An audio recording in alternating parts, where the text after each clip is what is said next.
नमस्कार, news capital express में आपका स्वागत है। मैं हूं आपके साथ अंकिता। चलिए बढ़ते हैं मुख्य खबर की ओर। देश में मोदी सरकार के 11 साल के कार्यकाल के दौरान देश के प्रधानमंत्री नरेंद्र मोदी द्वारा किए गए जन कल्याणक कार्यों को जनता के बीच में प्रसारित करने एवं जनता से संवाद करने के कार्यक्रम देश भर में किए जा रहे हैं। देश में मोदी सरकार की 11 साल के कार्यकाल के दौरान देश के प्रधानमंत्री नरेंद्र मोदी द्वारा किए गए जन कल्याणक कार्यों को जनता के बीच में प्रसारित करने एवं जनता से संवाद करने के कार्यक्रम देश भर में किया जा रहा है। इसी कड़ी में जबलपुर में भी मोदी सरकार के बेमिसाल 11 सालों के उपलक्ष्य में एक प्रोफेशनल मीट एवं संवाद कार्यक्रम का आयोजन किया गया था, जिसमें बतौर मुख्य अतिथि उच्च शिक्षा मंत्री उदय प्रताप राव जन संवाद करने पहुंचे थे। लेकिन अहमदाबाद में हुई अचानक विमान दुर्घटना को लेकर उच्च शिक्षा मंत्री उदय प्रताप राव ने अपनी संवेदनाएं व्यक्त की एवं दिन भर के सभी कार्यक्रमों को निरस्त कर दिया। आपको बता दें कि अहमदाबाद में एयर इंडिया का Boeing 787 Dreamliner plane crash हुआ। इसमें गुजरात के पूर्व मुख्यमंत्री विजय रूपाणी समेत 242 पैसेंजर सवार थे। विमान लंदन के लिए उड़ान भरा था, तभी टेक ऑफ के दौरान एयरपोर्ट की बाउंड्री के पास उसमें धमाका हो गया। एयर इंडिया की फ्लाइट नंबर AI 171 ने दोपहर 1:38 पर उड़ान भरी थी। दोपहर 1:40 पर यह क्रैश हो गई। विमान एयर कस्टम कार्गो ऑफिस के पास क्रैश हुआ, जो एयरपोर्ट कैंपस से सटा हुआ है। विमान के गिरते पूरे इलाके में धुएं का गुब्बार दिखाई दिया। अहमदाबाद में एयर इंडिया विमान दुर्घटना स्थल पर बचाव और राहत कार्य जारी है। घायल यात्रियों को उपचार के लिए अस्पताल ले जाने के लिए ग्रीन कॉरिडोर बनाया जा रहा है।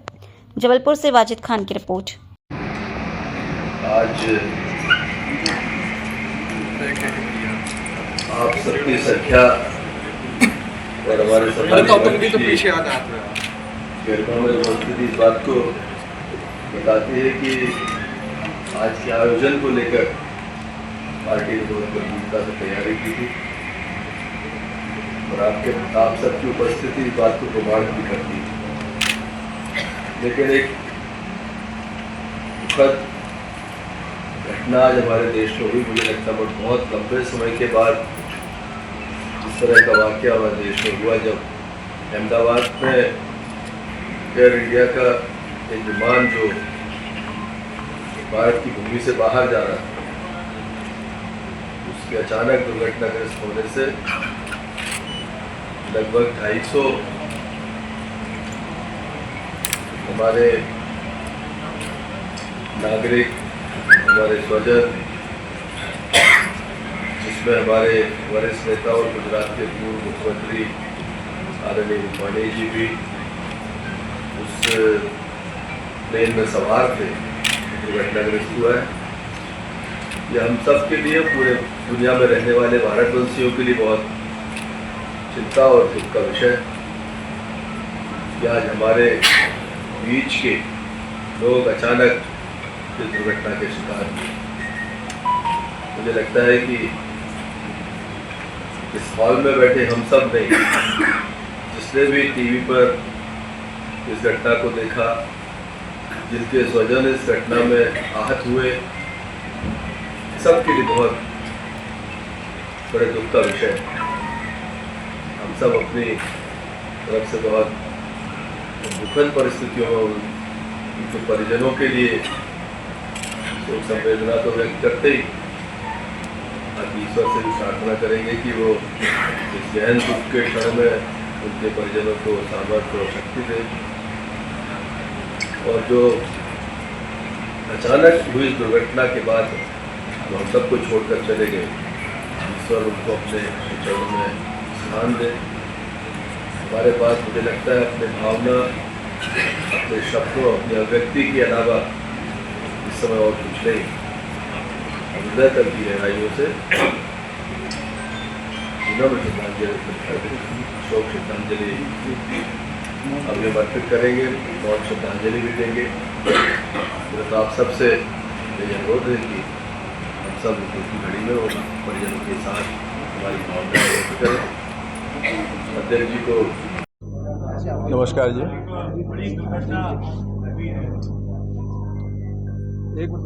आज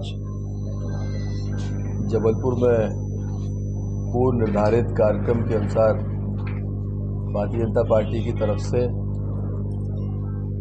माननीय प्रधानमंत्री जी के सफल 11 वर्ष पूरे होने पर विभिन्न कार्यक्रम यहाँ रखे गए थे और आपसे संवाद का भी उसमें नियोजन किया गया था। लेकिन बहुत दुखद परिस्थितियां निर्मित हुई देश में आज, जब अहमदाबाद में एयर इंडिया का एक प्लेन क्रैश हुआ। बड़े दुर्भाग्यजनक तरीके से बड़ी संख्या में हमारे स्वजन, हमारे साथी, हमारे नागरिक उसमें हताहत हुए और आदरणीय रूपाणी जी, जो गुजरात के पूर्व मुख्यमंत्री रहे, भाजपा के वरिष्ठ नेता थे, जिन्होंने देश में तो गुजरात के हित में अनेक वर्षों तक काम किया, घटना में उनकी भी सूचना मिली तो सारे नागरिकों के प्रति एक दुख की स्थिति पूरे हमारे भारतवंशियों में और स्वजनों के बीच के मन में हुई। स्वाभाविक रूप से इतनी बड़ी घटना के बाद कार्यक्रम स्थगित होना ही था और मुझे लगता है कि आज हमारे पास इस कठिन घड़ी में उन स्वजनों के प्रति संवेदना व्यक्त करने, उनके परिजनों के प्रति सांत्वना व्यक्त करने के अलावा शायद हमारे पास शब्द नहीं। हम हृदय तल की गहराइयों से सभी दुखी परिवारों को ईश्वर उनको सामर्थ्य और शक्ति दे कि वो इस अचानक आए संकट और कष्ट की घड़ी में ईश्वर संबल प्रदान करे।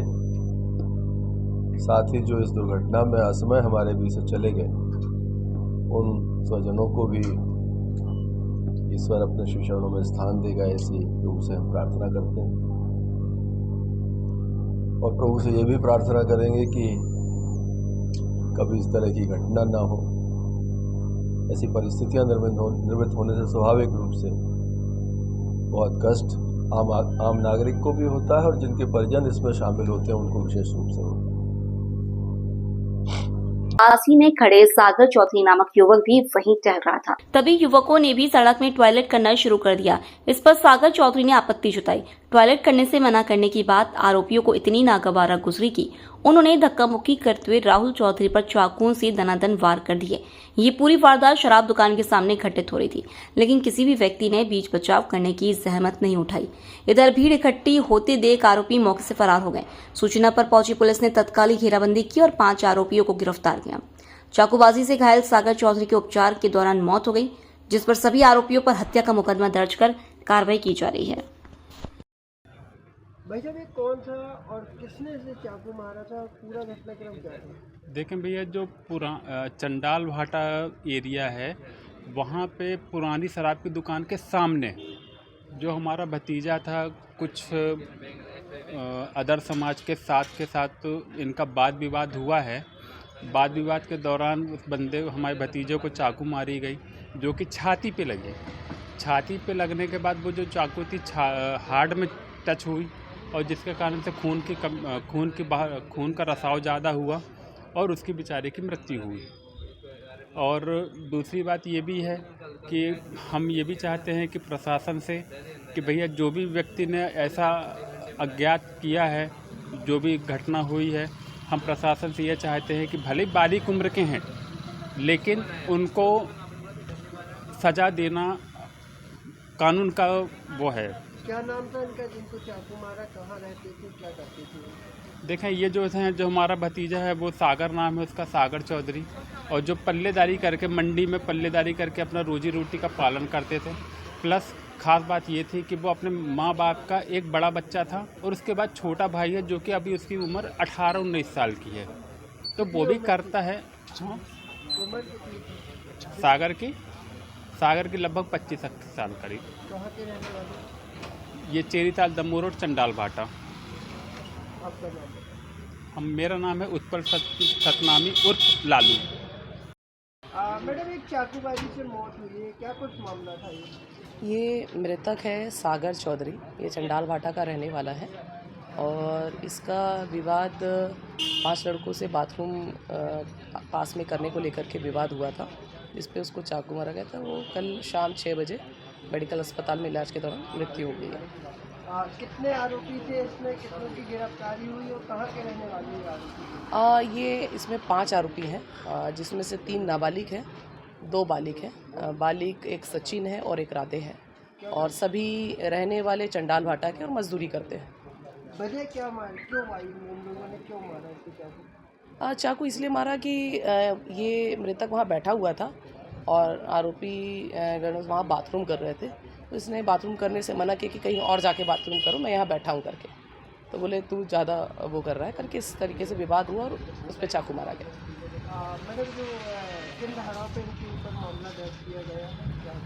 हत्या का मामला दर्ज किया गया।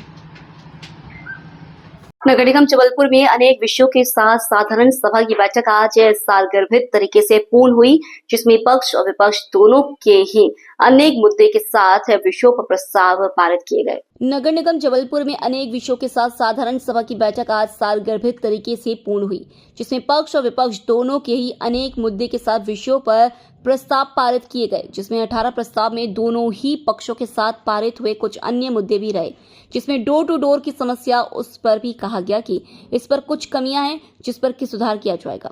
साथ ही सफाई व्यवस्था को लेकर के और जिन ठेकेदारों के द्वारा यदि अपने काम में गड़बड़ी पाई जाती है या शिकायत आती है तो उन्हें बख्शा नहीं जाएगा।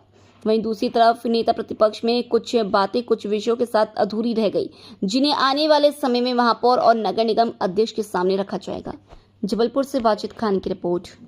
साधारण सभा की बैठक का दूसरा दिन है, कितने प्रस्ताव पारित हुए और किस तरीके का कल बैठक आज? सभी प्रस्ताव MIC के तो पहले ही दिन पारित हो गए थे। आज अन्य विषयों पे सभी सम्मानीय पार्षदों ने अपने अपने वार्ड की समस्याओं को रखा, अपने अपने वार्ड में जो काम उनके रुके हुए थे उसको रखा, और भी अलग अलग प्रस्ताव आए हैं और बहुत सारगर्भित बैठक हुई है आज।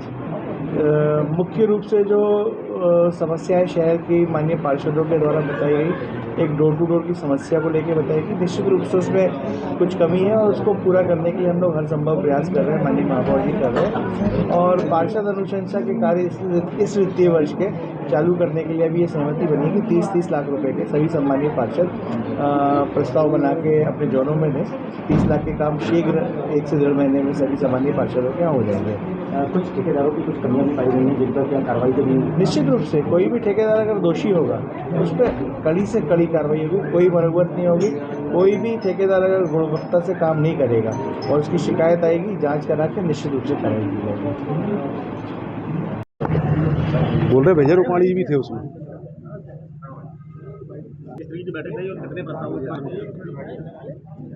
साधारण सभा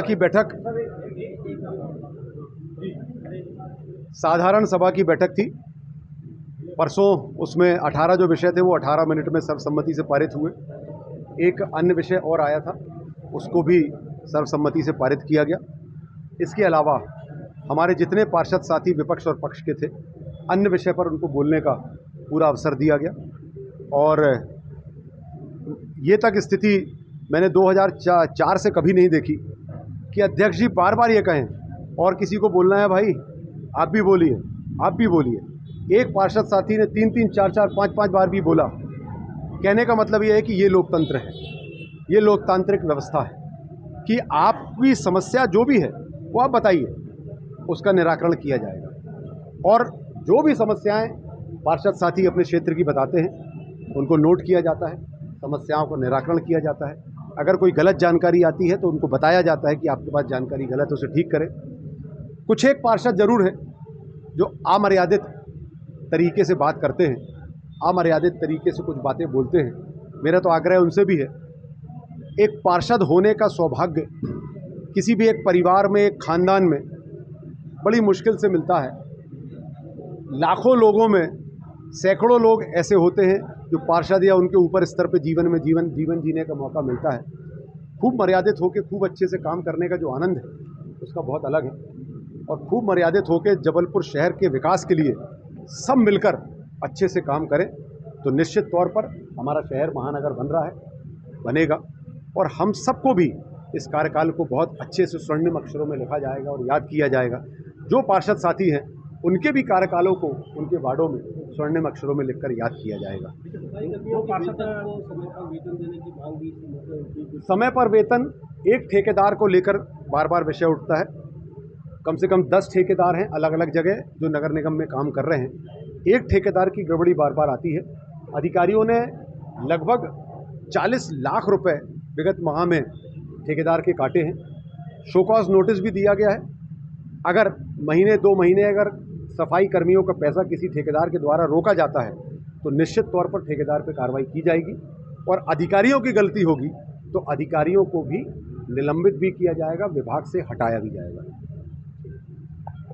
निकल क्या स्थिति आज ऐसी निर्मित हुई कि आपको सदन में बैठना पड़ा, और अपनी मांग क्या रखी थी आपने, और क्या आपको? भाई साहब, अभी ये स्थिति है कि शहर की अर्थव्यवस्था डोर टू डोर की बहुत ज़्यादा बिगड़ गई है। जब से एक्सेल कंपनी का ठेका निरस्त किया गया है नगर निगम ने, 11 महीने हो गए हैं, डोर टू डोर की व्यवस्था चरमराई हुई है।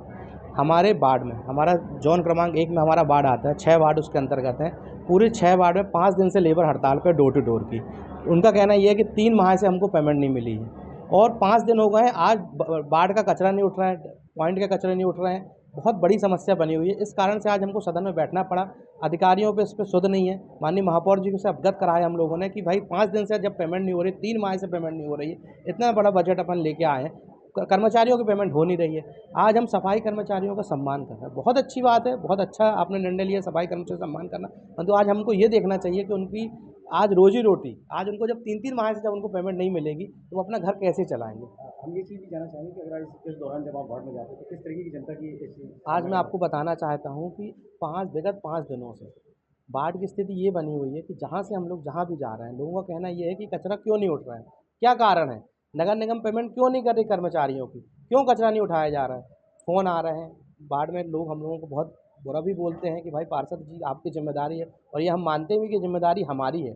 नगर निगम यदि कर्मचारियों को पेमेंट नहीं कर रहा है, परंतु जनता का कचरा हमको पॉइंट का उठाना पड़ेगा, ये हमारी जिम्मेदारी है। इस बात को लेकर आज हम सदन पर बैठे, क्योंकि 5 दिन से लेबर आज हड़ताल पे, इस कारण से हमको वहाँ बैठना पड़ा, अवगत कराना पड़ा। आज महापौर जी ने सदन में बोला है कि विगत 7 दिनों के अंदर कर्मचारियों की पेमेंट की गई, और कल से डोर टू डोर का कचरा कलेक्शन फिर से पुनः उसी स्थिति में चालू किया जाएगा। देखते हैं क्या होता है। बैठक रही, कितने प्रस्तावों पर पारित हुआ और कितनी बातें आप लोगों की मानी हो रही? देखिए, प्रस्ताव लगभग 18 थे, जिसमें 17 में इसलिए हमारी सहमति थी क्योंकि वो प्रस्ताव या तो मुआवजे के थे या नामकरण के थे, और स्टेडियम मार्केट में व्यवसायियों का किराया बढ़ाने का मामला था। ये शहर हित के कार्य थे, लोगों की व्यक्तिगत परेशानियों का एक हल हो रहा था नगर निगम सदन की बैठक में, इसलिए हम पूरे विपक्ष ने इस बात पर हमने सहमति जाहिर करी है। सिर्फ अगर हमारा कहीं पर आपत्ति थी तो एक देश में एक चुनाव पे आपत्ति थी, क्योंकि अभी जातिगत जनगणना निश्चित तौर से शुरू होने वाली है। हमारा ये सोच थी कि जातिगत जनगणना के बाद सरकार और तय करेगी कि हमें किस प्रकार इस देश में चुनाव कराने हैं, वो एक अलग बात है, नगर निगम का विषय नहीं था, लेकिन बहुमत के आधार पर उन्होंने उसको विषय को भी पारित किया है। आज की सदन की बैठक में जो मुख्य मुद्दा था वो डोर टू डोर की अव्यवस्थाएँ, रुके हुए विकास कार्य पीडब्ल्यूडी के, चाहे वो पार्षद मत के हों चाहे अन्य मत के हों। सभी हमारे पार्षदों ने जिम्मेदारी से अपनी बात रखते हुए कहा कि 90 लाख का पार्षद होने के बाद भी आज विकास कार्य शून्य है, वार्डों में नहीं हो पा रहे, क्योंकि पिछला 24-25 के कार्य अभी तक वार्डों के नहीं हुए हैं। वर्तमान पार्षद मत का तो कहीं अता पता नहीं है। अन्य मत की ये स्थिति है कि 2-2, 3-3 बार टेंडर निकलने के बाद भी कार्य भरने के लिए, टेंडर भरने के लिए कोई भी ठेकेदार आगे नहीं आता है। ये नगर निगम की नाकामी दर्शाता है। एक तरफ शहर के महापौर बड़ी बड़ी बातें करते हैं कि विकास कार्यों में किसी प्रकार की कमी नहीं आएगी, ये दूसरी तरफ अगर टेंडर जारी हो रहा है तो ठेकेदार का ना भरना निश्चित तौर से दर्शाता है कि जबलपुर नगर निगम की कार्यप्रणाली पूरी तरह से लचर हो चुकी है। पीडब्ल्यूडी के कार्य कोई करना नहीं चाहता है। AQI का फंड हमारी केंद्र सरकार हो या प्रदेश सरकार हो, शहर विकास के लिए, शहर की वायु गुणवत्ता को सुधारने के लिए हमें अतिरिक्त फंड की व्यवस्था करती है। किस प्रकार हमारे अधिकारी कर्मचारी उस फंड का दुरुपयोग करते हैं, कहीं कंसल्टेंट के नाम से, कहीं गुणवत्ताहीन कार्य करा के, उसकी हमने प्रमुखता से बात रखी है। हम महापौर जी से भी जवाब चाहते थे, लेकिन अहमदाबाद में एक बड़ा घटनाक्रम होने के कारण सदन को बीच में लगभग स्थगित करना पड़ा, और आने वाले समय में हम ये बात की जवाब मांगेंगे कि शहर हित में जो फंड आता है उसका क्या उपयोग होता है, क्या दुरुपयोग होता है, उसका पूरा विवरण हम लोग मांगेंगे। आज के किसी कारणवश सदन में हमने महापौर जी से वो चर्चा नहीं हो पाई। निश्चित तौर से AQI का फंड हमने प्रामाणिकता के साथ बताया है कि लगभग शहर में 2 करोड़ 88 लाख के मॉनिटर शहर की गुणवत्ता को परखने के लिए लगाए गए थे, और उस मॉनिटर को लगाने के लिए जो कंसल्टेंट नियुक्त किए थे उनको भुगतान लगभग 1,80,00,000 रुपए से 1,80,00,000 रुपए से ऊपर का हुआ है। मतलब अगर हम अपना कोई घर बना रहे हैं उसमें 50 लाख का खर्च हो रहा है तो हम आर्किटेक्ट और कंसल्टेंट को उसमें 35 लाख का भुगतान करेंगे। एक हास्यास्पद बात है। यही जबलपुर नगर निगम में चल रहा है, सरकारी योजनाओं में पैसे का बंडर बाट। यही अब जबलपुर नगर निगम का एक में प्रश्न चिन्ह लगता आ रहा है। इसका हम सबूत मांग रहे हैं। सबूत के साथ हमने प्रस्तुत किया है, माननीय अध्यक्ष महोदय के सदन पटल में रखा है। महापौर जी से हम जवाब चाहते थे लेकिन अब जवाब किसी कारणवश नहीं मिल पाया। आने वाले समय में उनकी जवाब की अपेक्षा है, लेकिन हम दावे के साथ कह सकते हैं कि जबलपुर नगर निगम में केंद्र सरकार की योजना का फंड हो या राज्य सरकार की योजना का फंड, उसमें बड़े पैमाने पर भ्रष्टाचार होता है। खासतौर से कंसल्टेंट नियुक्त करने के नाम से करोड़ों रुपए अधिकारियों की जेबों में जाते हैं। जबलपुर इस समय राजनीति का रण क्षेत्र बना हुआ है, जहां भाजपा पार्टी और जिला कांग्रेस पार्टी के एक दूसरे पर तीखे वार देखे जा सकते हैं। हाल ही में जबलपुर में महापौर के नेतृत्व में सफाई कर्मचारियों का सम्मान समारोह किया गया था, जिसे मध्य प्रदेश के लोक निर्माण मंत्री राकेश सिंह ने जिला कांग्रेस पार्टी पर सीधा वार करते हुए कुछ ऐसा कह दिया था कि वह एक चर्चा का विषय बन गया, जिसको लेकर के आज जिला कांग्रेस पार्टी के नगर अध्यक्ष सौरभ नाटी शर्मा ने मीडिया को जानकारी देते हुए बताया कि मध्य प्रदेश के लोक निर्माण मंत्री राकेश सिंह नगर सत्ता में वह बड़े भैया हैं और बाकी चाहे वह भाजपा पार्टी के वरिष्ठ नेता हों अथवा कांग्रेस पार्टी के नेता, सब छोटे भैया हैं। जहां सिर्फ मंत्री जी की बातें को देखा जाएगा, वहीं सौरभ शर्मा ने फ्लाईओवर को लेकर बताया कि मंत्री जी और भाजपा के आपसी मुठभेड़ के चलते जो मध्य प्रदेश का सबसे बड़ा फ्लाईओवर बनकर के तैयार खड़ा है, जिसे राजनीति के चलते लोकार्पण नहीं किया जा रहा है, उसे साफ तौर पर देखा जा सकता है कि वही इस बात के सबूत हैं कि इस फ्लाईओवर की आधारशिला राज्यसभा सांसद विवेक तनखा के प्रयास से रखी गई थी। फिर भी यदि इसका श्रेय मंत्री जी मोदी सरकार को देना चाहते हैं तो कोई बात नहीं। कल एक बयान दिया है मंत्री जी ने कि छुटभइयों की बात का जवाब नहीं देते। हाँ, बिल्कुल सही है। इस समय जो मंत्री है वो सबसे बड़ा है, बाकी सब छुटभइया है। फिर चाहे वो इस शहर के सांसद जी हो, फिर चाहे महापौर जी हो, फिर चाहे विजनरी नेता रहे हैं भारतीय जनता पार्टी के हैं, भले ही आदरणीय बिश्नोई जी। और आज तो समय यह है कि जो बड़ भैया हुआ करते थे, जिनसे माननीय मंत्री जी पार्षद की टिकट की गुहार लगाया करते थे, वे भी आज के तौर पे छुटभैया हो गए। और छुटभैयों का आलम यह है कि पश्चिम विधानसभा में जब छुटभैया जनता उनके कार्यालय जाती है तो उनसे वैसे ही व्यवहार किया जाता है जिस तरीके से बड़ भैया करते हैं। छुटभैयों की वहाँ पर सुनवाई कुछ नहीं होती है। ये तमाम बातें जबलपुर में देखने को आई है। खैर, मुद्दे की बात पे आते हैं।